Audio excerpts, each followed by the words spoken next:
Irmãos queridos, boa noite. É um privilégio para mim estar cada noite aqui com vocês, encontrá-los tantos aqui, uma beleza.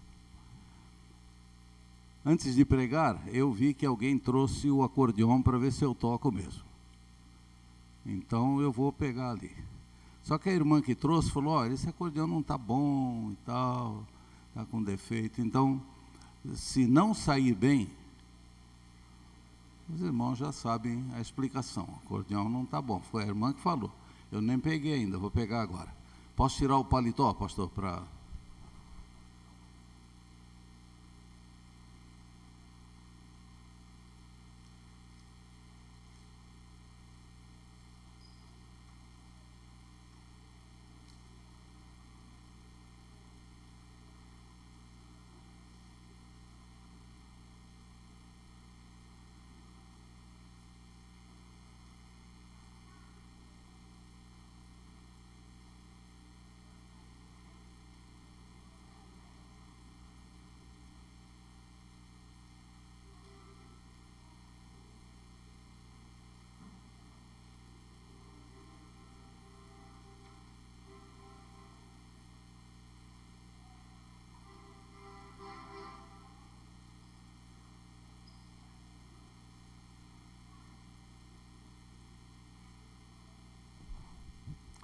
Está vazando o ar mesmo, mas só quer dizer que dá mais trabalho, só isso.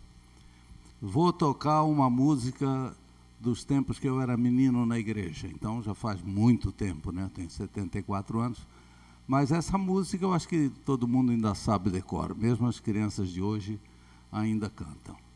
Só que eu gostaria de vê-los cantar fazendo gestinhos como se fossem as criancinhas da igreja. E nós vamos agradar as crianças hoje. Vou pedir para o pastor vir aqui para me ajudar, que parece que ele é um bom cantor também e bom professor de crianças. Pastor, venha cá, por favor. E eu estou vendo o Olavo vem me ajudar aqui. Hoje, agora nós não vamos chamar a professora de criança, não. Hoje, cadê o Dario? Que eu vi aqui o Dario também. Vem cá, Dario, não se esconda. Eu acho que com esses 3 aqui nós damos conta. Tá, pode pôr aqui, mas é um microfone para vocês vão cantar também. Pega o microfone também que vocês vão cantar.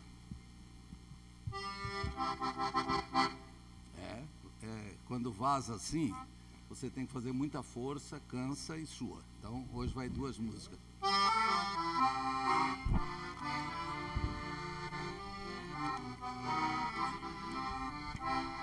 Calma, tem que ser aqui. Aperta aí.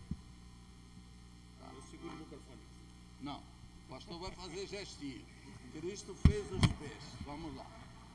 E os irmãos também. De pé aí, por favor. Cristo fez os pés. Dario fazendo gestinho e o Olavo também. Vamos lá. Gestinho.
Fizeram bonito?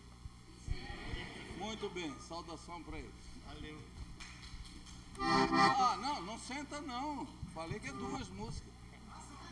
São 2. Eu aguento até 2, né, nesse acordeão. Agora nós vamos cantar uma outra que tem que fazer gestinho também. E o pastor comanda o gestinho. E as duas ovelhas ali, é aquela assim.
Agora pode sentar. O acordeão é sentar.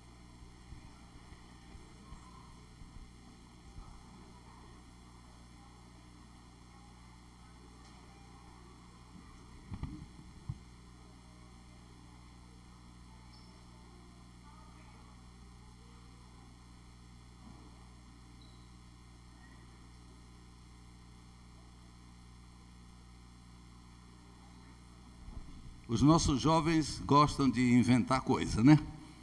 Uma vez eu toquei essa música num campuri com desbravadores, que eu adoro desbravadores, e eles inventaram uma outra estrofe.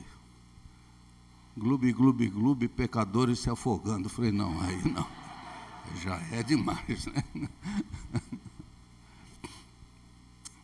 Mas é uma maravilha a gente estar na igreja, a gente poder agradar as crianças, até os mais velhos.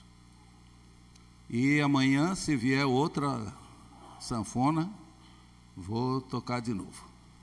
E já vi que o pastor é do ramo. E o Olavo e o Dario também deram certo, podemos escalar mais gente, né? E pronto.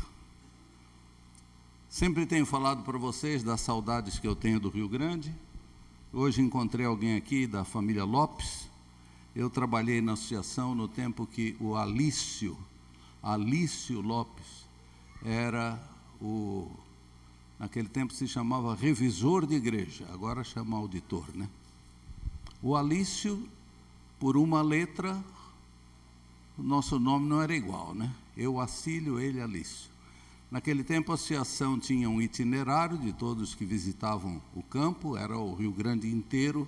O Rio Grande inteiro só tinha 36 distritos naquele tempo. E desbravadores só tinha 24 clubes. E minha meta era colocar um clube de desbravadores em cada distrito. Agora já tem um por igreja, né? Aquele era um tempo pioneiro. Fizemos campuris em Cachoeira do Sul, Alegrete. Não me pergunte onde fica o Alegrete, segue o rumo do teu próprio coração, né? E quando saía o itinerário da associação, saía o itinerário do Acílio, que sou eu, e saía o itinerário do Alício, que era ele. Às vezes, o pessoal, na pressa, lia errado, e via que o Alício, porque o auditor visita as igrejas todo dia durante a semana, né? Aí vinham e pensavam que eu ia passar uma semana lá em Frederico Westphalen, e aí marcavam um congresso cada noite, depois diziam, não é eu, é o Alício. Mas uma família muito querida, trabalhei com aquele casal amado, tenho fotos com ele, e a família toda me é muito próxima também. Gosto demais. E rever vocês aqui é uma alegria sempre. Eu hoje quero falar sobre uma lição bíblica ensinada por São Pedro.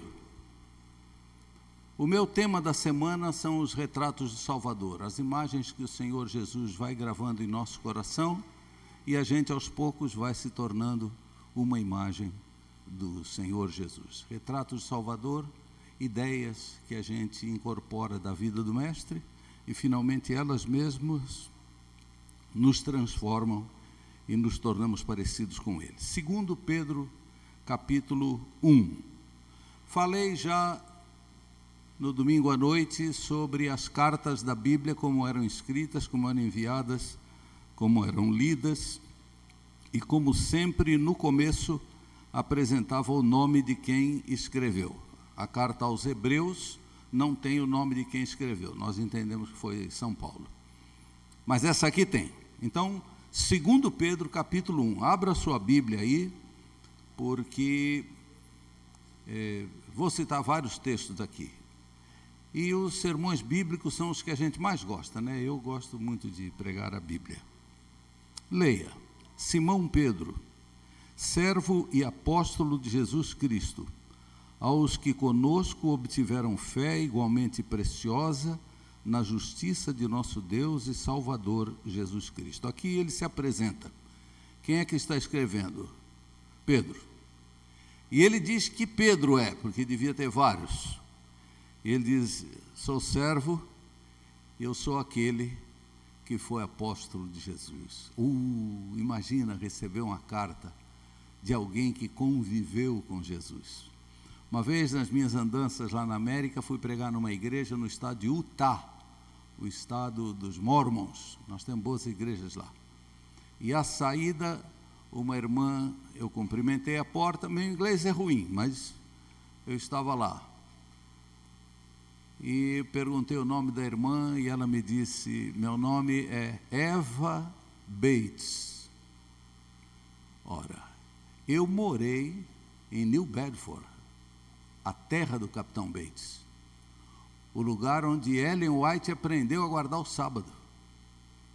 E eu falei para ela, irmã Eva, velhinha, a senhora é parente do Capitão Bates? Ela falou, não sou parente do Capitão Bates, mas eu conheci Ellen White. Oh, meu Deus! Imagina a emoção, falar com alguém que conviveu com Ellen White. Falei, irmã, como é que é isso? A fila parou. Ela me disse, minha mãe era uma das cozinheiras de Ellen White. Eu era bem menina e eu morava na casa dela ali na Califórnia. Ellen White morreu em 1915 e essa menina tinha nascido em 1907. Hoje ela já descansa no Senhor. Eva Bates. Quanta coisa eu perguntei. O irmão que ia me levar para almoçar, eu falei, irmão, leva a irmã Eva junto que eu preciso ouvir mais. E eu perguntei para ela se a Ellen White era legal e era boazinha com as crianças, e era simpática, e era brincalhona.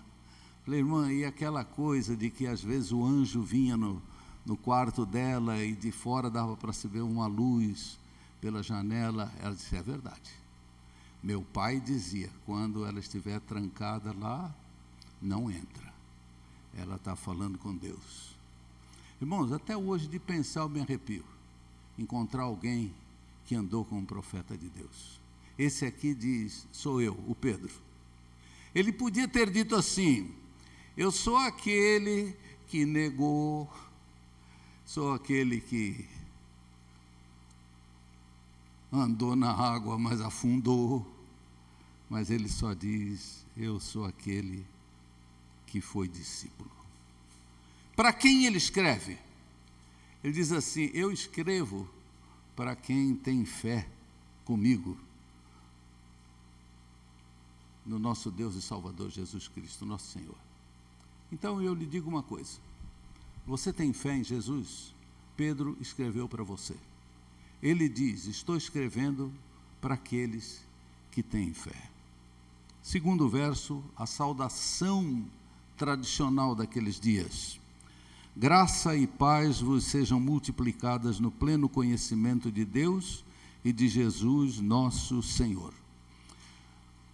Vou explicar esse verso e vou explicar outros aqui. E os irmãos não vão olhar para o relógio, porque hoje, com a sanfona, eu comecei o sermão mais tarde. Não vou cortar o sermão, então vai passar um pouquinho das 9. E os irmãos aguentam, por favor.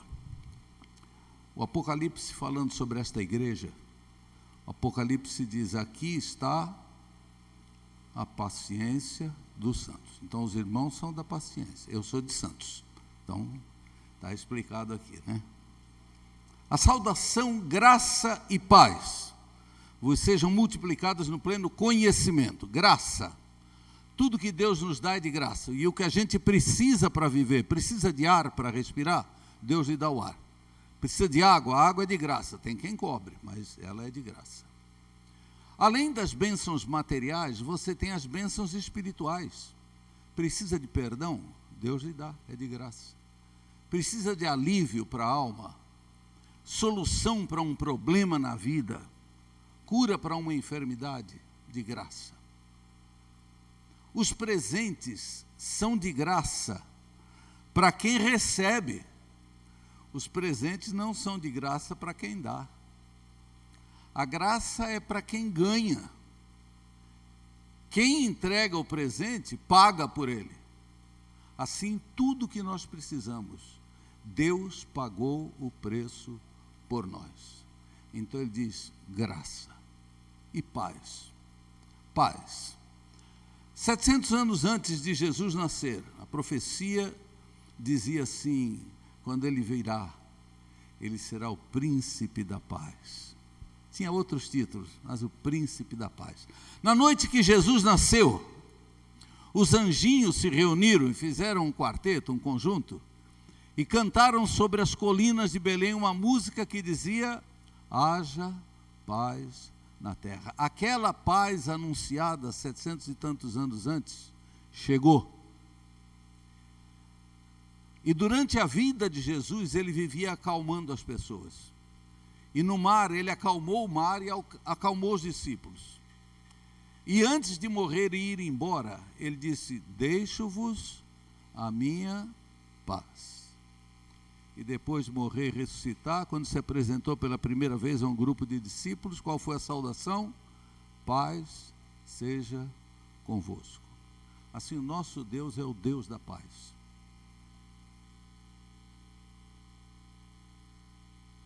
Tendo paz com Deus, viva em paz, diz São Paulo aos Romanos. Às vezes nós dizemos que acreditamos bem num Deus da paz, mas às vezes nós nos metemos em confusões. Às vezes nós nos metemos em briga, discussão. Cuidado. Se você crê no Deus da paz, viva em paz. Uma outra coisa é que os discípulos, quando começaram a viver e pregar e serem perseguidos, e muitos martirizados, quando um dos servos de Deus morria por causa da fé, os outros recolhiam o corpo ferido, ensanguentado, de um mártir, o levavam para sepultar num cantinho, numa montanha, colocavam uma pedra em cima para marcar o lugar e escreviam na pedra assim: descansa em paz. Essa frase daquele tempo permanece até hoje nos cemitérios que você for. Ela está escrita em latim: requiescat in pacem. Está na porta do cemitério. Descansa em paz. A paz de Deus pode ser a nossa paz. E terceiro, Pedro diz assim: isso vem pelo conhecimento de Deus. O que é conhecimento? Na Bíblia, a expressão conhecimento, você já... Para que eu fui mexer nisso, né? O menino riu de mim aqui. Vou rir de você também, rapaz. O conhecimento na Bíblia é uma palavra que diz mais um pouco do que apenas ter noção. Conhecimento não é só uma acepção intelectual. Não é só porque eu compreendi uma coisa. Hoje também é assim, é que a gente não usa tanto. Mas, por exemplo, eu um dia levei o quarteto para cantar para o presidente da República. Não estou dando o nome do presidente porque eu não faço política. Aí você diz assim: então você conhece o presidente da República? Eu digo: não, eu não conheço. Sei onde mora, sei o nome, sei o que ele faz, mas não conheço. Conhecer na Bíblia é ter intimidade. Eu não tenho intimidade com o presidente da República. E a mesma coisa acontece com Deus. Tem gente que você pergunta para elas a respeito de Deus, elas sabem o nome, sabem onde Deus mora, sabem o que Deus faz, mas não tem intimidade com o Senhor. E se não tem intimidade, não conhece. Jesus contou a parábola do casamento. Lembra do casamento? O casamento que Jesus contou a parábola, primeira coisa é que ele teve um atraso. E parece que de lá para cá, todos os casamentos têm um atraso, né? Só que lá não foi a noiva que atrasou. Lá foi o noivo. E as daminhas do casamento estavam muitas preparadas, muitas despreparadas. As despreparadas saíram correndo para trocar a pilha da lanterna, que era azeite naquele tempo. E quando voltaram, o noivo tinha chegado, a festa tinha começado, a música estava soando, as luzes estavam acesas e a porta estava fechada. E as daminhas bateram a porta e disseram: somos nós, as daminhas atrasadas. E Jesus diz que o noivo apareceu à janela e disse para elas assim: eu não vos conheço. Descabeladas, suadas, com a roupa amassada. Jesus disse: no dia da volta será assim. Muitos chegarão, quando Jesus vier, e vão dizer assim: ô Senhor, que bom que o Senhor está vindo. Agora sim, nós vamos para o céu, vamos viver numa boa junto com o Senhor. E que Jesus vai dizer para alguns: afastai-vos de mim, eu não vos conheço. Conhecer a Deus é importante. Nossa igreja tem muitos livros sobre conhecer a Deus. Há uma coisa a mais que eu quero acrescentar. Quando você conhece uma pessoa, você conhece os gostos daquela pessoa. É gostos ou é gostos? O plural de gosto. Os professores aí. Gosto? Eu fui aluno do Pedrinho Apolinário, não sei se alguém aqui foi. Pedrinho Apolinário explicava que o plural, em muitos casos, segue o feminino e não o masculino. Por exemplo, poço, feminino, poça. Plural de poço, poços. Segue o feminino. Moço, feminino, moça. Plural de moço, moços. Então, se tem gosto e tem gosta, o plural deve ser gostos. Mas vocês brincam com o Pedrinho Apolinário. O que a gente aprende da vida é que quando você conhece uma pessoa, você conhece os gostos dela, ou os gostos dela. Você pode encontrar minha esposa. Ela tem 75 anos, eu tenho 74 e eu pareço mais velho que ela. Nós namoramos quase 10 anos. Os exagerados, que nem o Dario, dizem que eu namorei 10 anos. Faltava algumas semanas para completar 10 anos de namoro. Nós casamos. Então, não foi 10 anos. O Dario nos conheceu naquele tempo. Mas estamos casados há 47 anos. 47 mais 10, 57. Tenho 74. A maior parte da minha vida, passei com a Tânia. Vou lhe dizer uma coisa. Se você mostrar para ela uma gravata, ela vai dizer se eu usaria essa gravata. Por quê? Porque ela me conhece, ela sabe meus gostos, meus gostos. Se você me mostrar um perfume, eu sou capaz de lhe dizer se a Tânia usaria. Sabe por quê? Porque eu conheço ela. E quem conhece uma pessoa, conhece os gostos que a pessoa tem. Assim, muitas pessoas vivem na dúvida sobre a vontade de Deus. Qual é a vontade de Deus? Estou na dúvida. Estudo tal coisa, caso com esse, caso com aquele, procuro o pastor, qual a vontade de Deus? E o pastor vai lhe dizer, pergunta para Deus. Viva em intimidade com Deus. Que você vai encontrar pessoas neste mundo que têm todo tipo de diplomas e títulos. E quando vão falar de Deus, não sabem o que falar. E você vai encontrar pessoas que o pouco que sabem ler, aprenderam na Bíblia. Mas quando você pergunta de Deus, elas conhecem Deus. E você às vezes ouve a pessoa fazer uma oração, e você sabe naquela oração se esse cara tem intimidade com Deus ou não tem, que trata Deus como um próximo, como Moisés conversava com Deus, como um amigo. Pedro, na sua saudação, diz assim: viva com Deus. Porque conhecer, vou lhe dizer mais. Eu conheço a Tânia, ela me conhece. A gente costuma falar na igreja que conhecer a Deus é falar com Ele e ouvir a voz dEle. Falar com Deus é oração, ouvir a leitura da Bíblia, tá? Isso tudo é bom e é muito bom. Contudo, eu não conheço a Tânia só falando com ela e ouvindo o que ela tem para falar. Tem que conviver com a pessoa. Tem que deitar para dormir com ela, tem que acordar com ela, tem que ter filhos com ela, estando juntos para o bem. Vai trabalhar, vai comer, vai passear. Leva Deus consigo. Vai brincar. Falei isso numa igreja, tomei uma bronca de um irmão. Aqui não tem, né, pastor? Desses irmãos gostam da bronca em pastor, mas onde eu fui tinha. E ele falou assim: fica falando que para levar Deus na brincadeira. Deus não é de brincadeira, não. Falei para ele: olha, se você está brincando com alguma coisa que Deus não pode ir, é melhor tu parar com essa brincadeira. Porque para conhecer uma pessoa, você tem que conviver com ela. Por isso a Bíblia diz que para os nossos filhos, você tem que botar a palavra quando ele levanta e quando ele deita. Então, se eu conviver com Deus, quando deito, quando levanto, quando trabalho, quando saio, à medida em que o tempo passa, eu vou compreendendo qual é a vontade de Deus. E não vivo cheio de dúvidas. Foi só o verso 2, 3.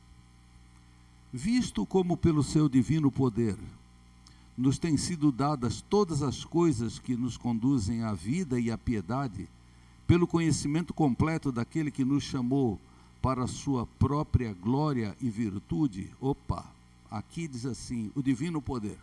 O que é divino poder? Divino poder é o poder de Deus. E qual é o poder de Deus? É o poder de fazer qualquer coisa. Deus é aquele que pega o nada e transforma em tudo. E no dia que Ele quiser, Ele pega o tudo e transforma em nada. Tem pessoas no mundo que se julgam um nada. E se Deus tocar em você, você vai ser um tudo. E tem pessoas no mundo que se acham um tudo, cheias de si. Deus às vezes pode precisar mostrar-lhes que elas são nada, o poder de Deus. Pedro diz assim, esse poder que Deus tem de fazer qualquer coisa, Ele lhe ajuda para viver a vida de piedade. Oh meu Deus, Deus seja louvado. Um menino pequeno, o pai ajuda a aprender a andar, o pai segura, depois fica longe um pouco para o menino andar sozinho, mas fica perto o suficiente para evitar uma queda maior. Quando o menino já tem força, o pai diz assim, levanta esse saco de arroz aqui, meu filho. Quanto pesa um saco de arroz? 50 ou 60? Bom, suponho que seja 50. De café é 60, mas nós não mexemos com café. Levanta esse saco aqui de arroz, meu filho. E o menino, para agradar o pai, mostrar que é macho mesmo, pega, se abaixa e com força tenta levantar. Para surpresa dele, o saco de arroz saiu do chão. E envolvido no esforço, ele não viu, foi o pai que pegou do outro lado. Que o pai pede para o filho fazer um esforço, mas o pai sempre ajuda. Só que o menino fica contente achando que ele é forte. E eu vou lhe dizer, as lutas da vida, nós nos esforçamos para vencê-las. E às vezes, quando você consegue vencer uma dificuldade, você chega a pensar que foi você mesmo. E eu estou lhe dizendo, o que Pedro fala aqui, é que Deus pegou do outro lado. Não foi sozinho.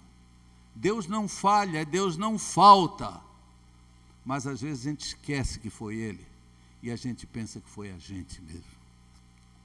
Verso 4.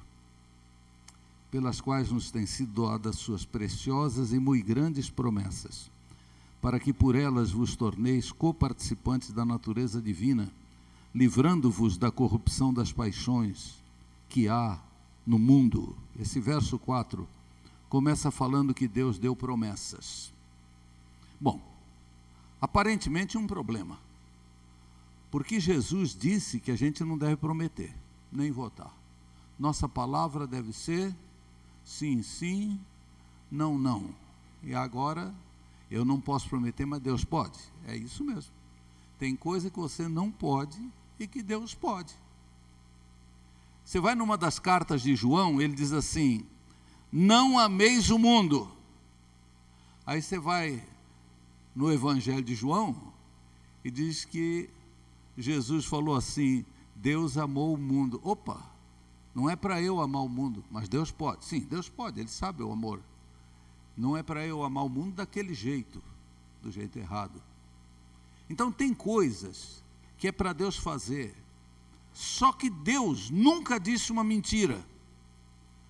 Deus nunca falou para alguém que ia fazer uma coisa e não fez. Deus nunca prometeu sem cumprir. E por que Deus faz promessas então? Se nem eu devia prometer? E Ele que nunca mentiu? É simples. É porque nós somos fracos e a gente demora para acreditar.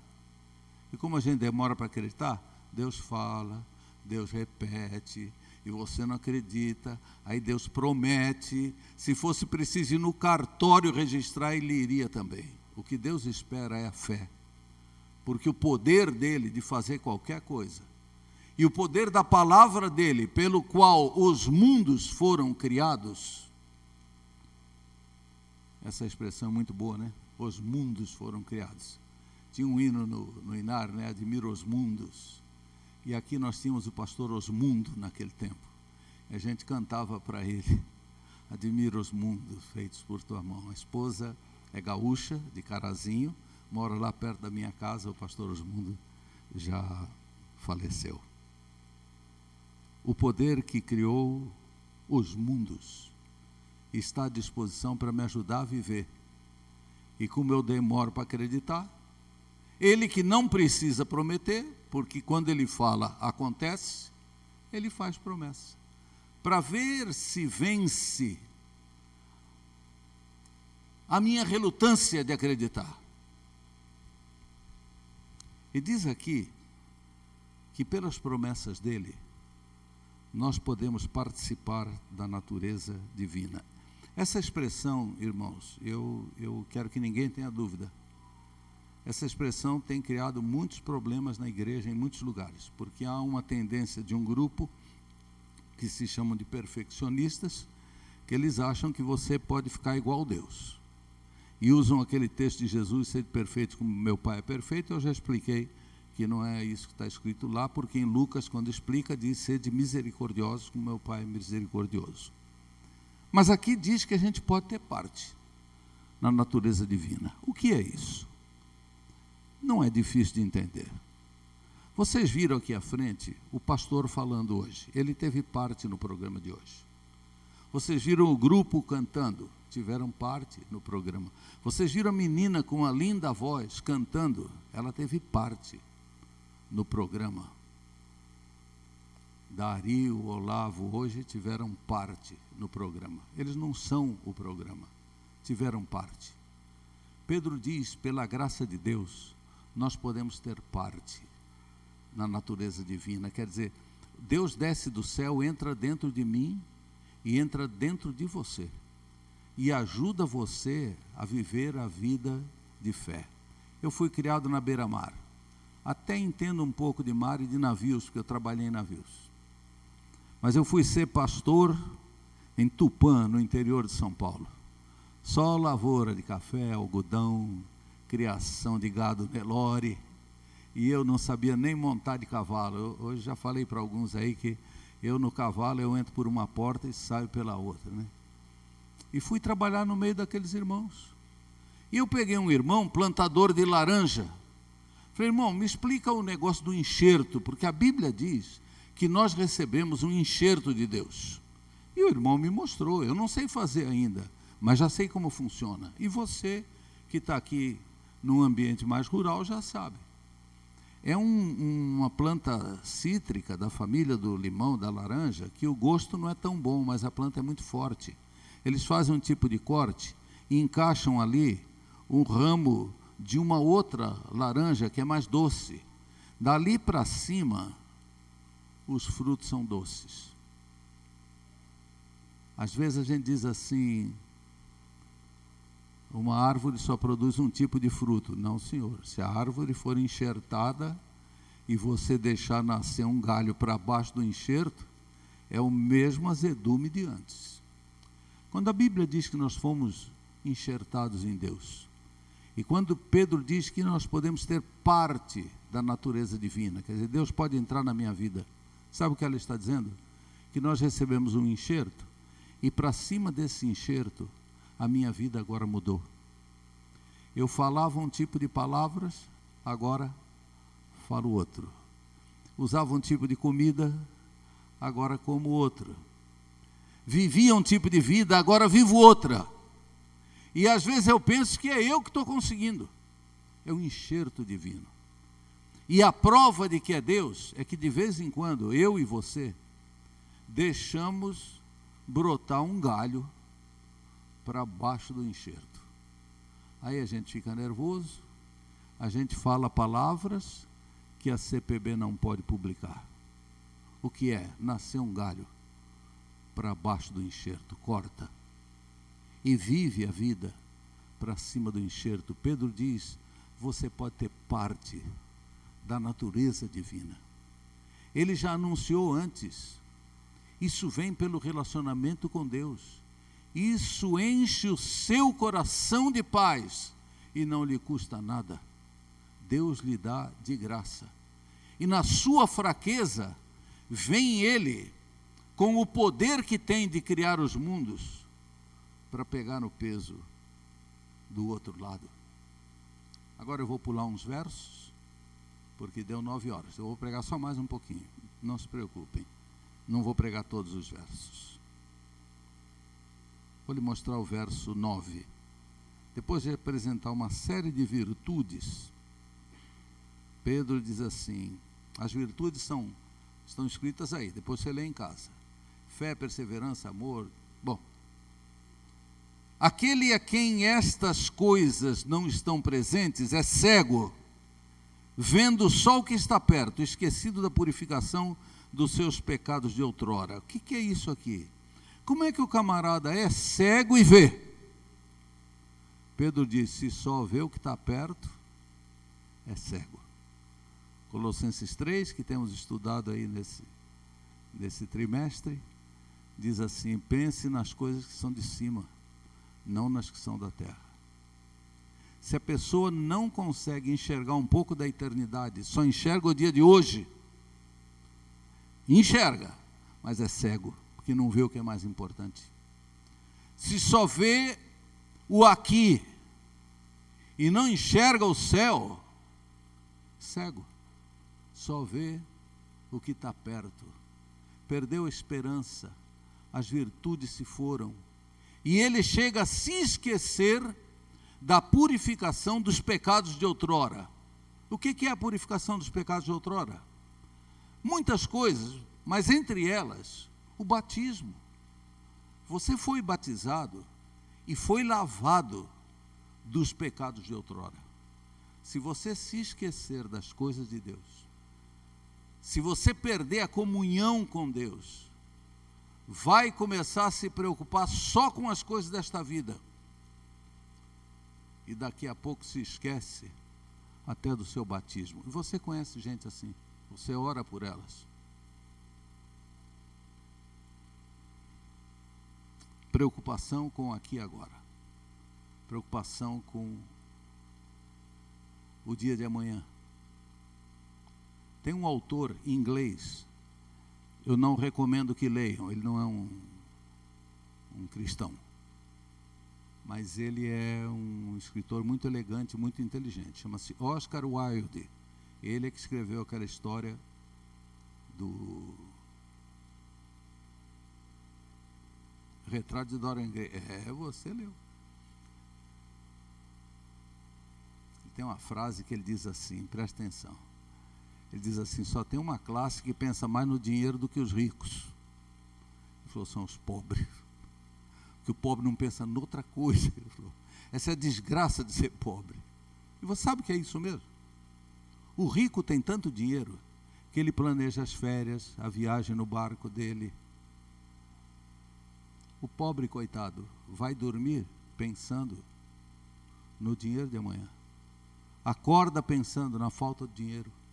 É possível ser pobre e ser mais materialista do que um rico.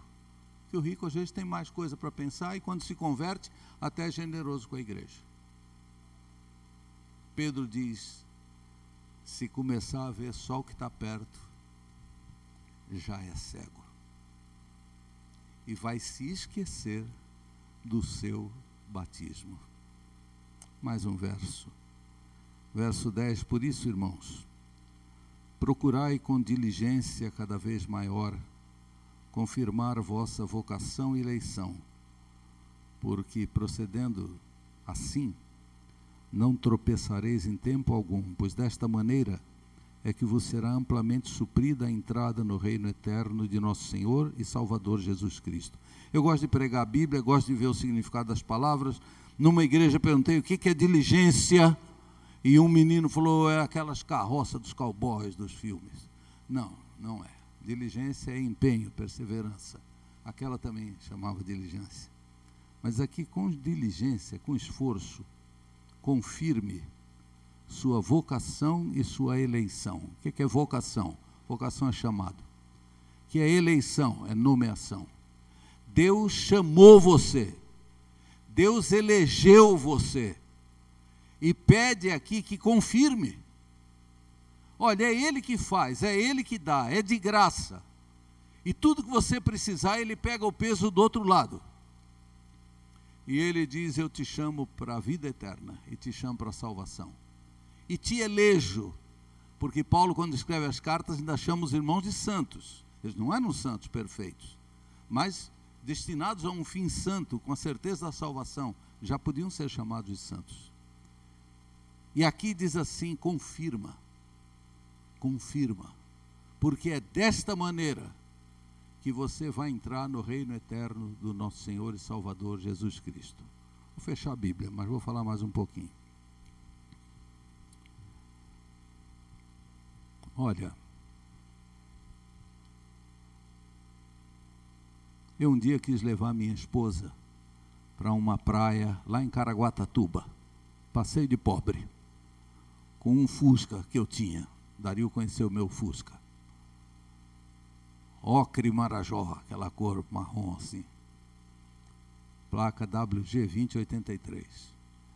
Levei minha esposa para conhecer Caraguatatuba, um lindo lugar no litoral de São Paulo. Estrada ruim, cheia de lombadas. E Caraguatatuba é um destino muito procurado quando é feriado. E eu só podia levar minha mulher num feriado.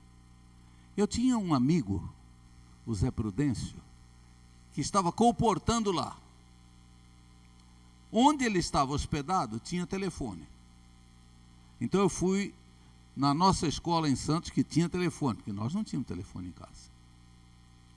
Liguei para o Zé. Zé, tu está em Caraguá? Tô. Vai num hotelzinho bom aí, faz uma reserva para mim. Paga para mim que eu te pago aqui. Tudo bem feito. Ele foi, fez a reserva, pagou, chegou, eu paguei para ele. No dia aprazado, eu fui com a Tânia. Nosso fusquinha andando, olhando o mar, coisa linda. Chegamos na cidade de Caraguatatuba. Além do trânsito normalmente ser ruim, naquele dia era demais. A gente andava devagar. Não existia o Waze. A gente usava aquele livrão grosso, o guia, a procurar a rua até achar o hotel, porque eu não sabia onde era. E cheguei no hotel. Parei na frente, tinha uma escada. Eu saí do carro e alguém estava descendo da escada e falou assim: não tem lugar, o hotel está lotado. Desceu outro balançando a cabeça: não tem lugar. Falei, oh meu Deus, será que eu vim tão longe com a minha esposa? Subi, né? Fui lá. Cheguei na moça, no balcão. Ela falou, não tem lugar. Eu falei, moça, eu fiz uma reserva. O senhor fez reserva? O senhor confirmou? Confirmei, sim. E foi pago. Ela disse, como é que é seu nome? Eu falei, meu nome é Acílio, A-C-I-L-I-O, com acento no primeiro I, porque é paroxítona terminada em ditongo oral crescente. A moça riu, esse é seu nome? É, procura aí, tem. Meu pai também chamava Acílio. Meu filho que ia nascer depois também se chama Acílio. Ela procurou no livrão daqueles antigos de porta de hotel. É, o seu nome está aqui. Realmente, está reservado. Para o senhor tem, o quarto está reservado. Desci contente, peguei a Tânia e entramos para uns dias de descanso. Sabe por quê? Porque eu tinha telefonado e tinha confirmado. Não havia mais lugar para ninguém. Para mim tinha. Por minha causa? Não, o preço foi pago. A reserva estava no livro. A Bíblia diz que no fim de todas as coisas, o profeta Daniel diz, os livros serão abertos.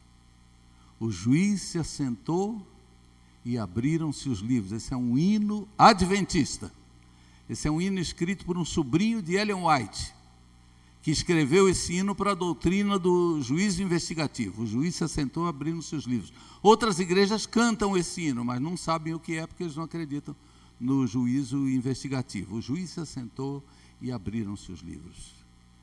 E Deus vai procurar se teu nome está lá. Não custa nada, viu? Só confirma. Só confirma. Ele chamou e ele elegeu. E Pedro diz, é desse jeito que você vai entrar no céu.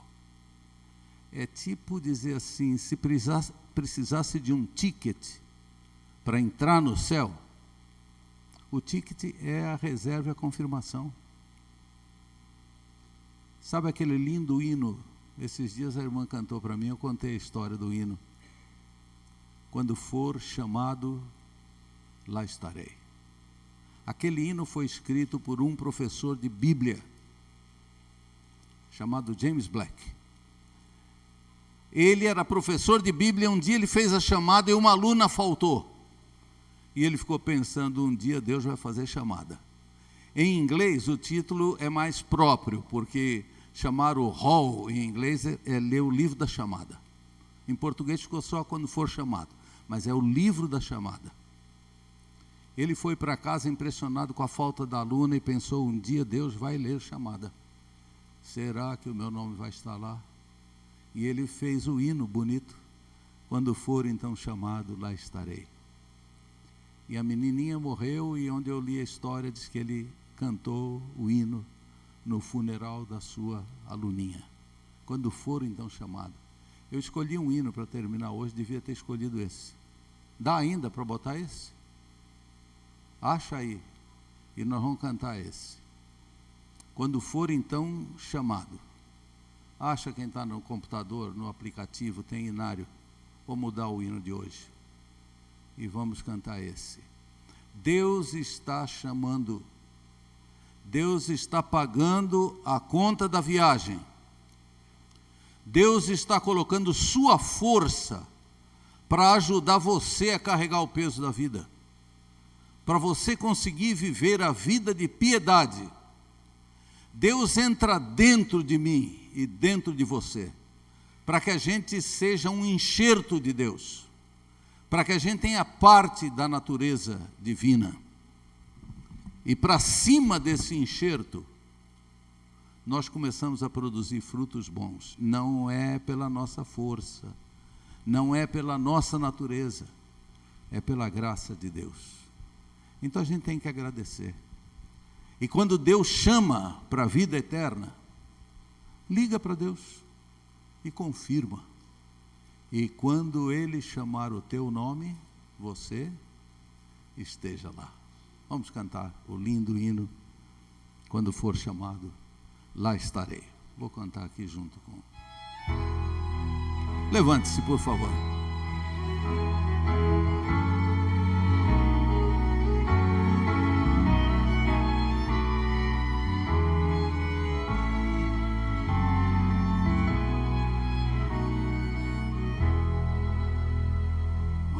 Cristo sua trombeta lá do céu manda tocar, quando o dia tão glorioso em luz romper, e aos gemidos triunfantes meu Jesus se apresentar, e chamado então eu fosse lá estarei. Quando for então chamado, quando for então chamado, quando for chamado, aprovado hei de estar perante o Rei. Nesse tão glorioso dia, quando o crente ressurgir e da glória de Jesus participar, quando os salvos ressurgidos alcançarem o porvir, e chamado então eu fosse lá estarei. Quando for então chamado, quando for então chamado, quando for então chamado, aprovado hei de estar perante o Rei.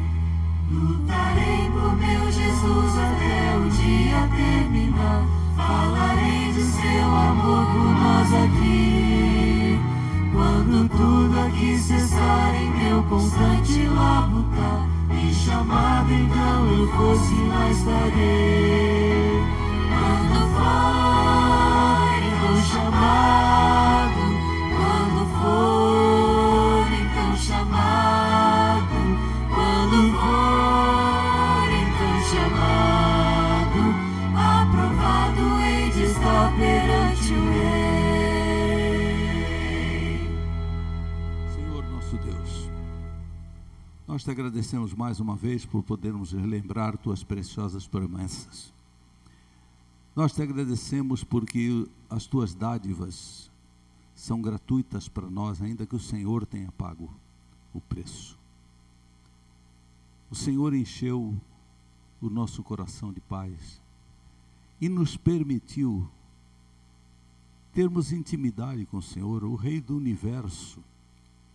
Quando eu não consigo, às vezes, ter intimidade com uma autoridade dessa vida e desse mundo, mas posso me achegar como filho na presença do Pai Celeste. Muito obrigado. Nós te agradecemos, Senhor, porque essa vida de relacionamento com o Senhor tem colocado à nossa disposição o poder divino para a gente vencer as fragilidades, as fraquezas e os pecados da nossa vida.